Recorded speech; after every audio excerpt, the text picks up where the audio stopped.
there has been an integration through Antifa, through the narco-terrorists, to bring about untold destabilization throughout our country.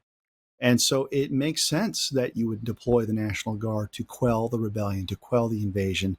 And we're seeing elements of support coming out of Texas. I know that Attorney General Ken Paxton has talked about assisting in routing out the terrorists. We've seen deployments to Chicago.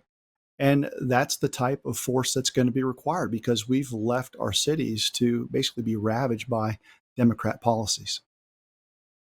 I'm glad you mentioned Antifa being declared a terrorist organization. In these situations, as a former prosecutor, in these situations, when they're arrested, what can they be charged with? Well, if you're dealing with federal authorities, it's a little bit different. So if you see garden variety spitting, like what we just saw in that video, a state prosecutor could charge Antifa for assault or battery because no one should be spat on. Of course, that's law enforcement. If you want to think more broadly, though, you're looking at racketeering, you're looking at RICO, where there's a shared enterprise of criminal conduct.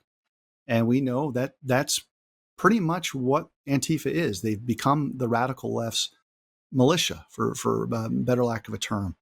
And so as long as you can identify this shared purpose or shared enterprise, you can start doing a racketeering prosecution to bring them to a halt.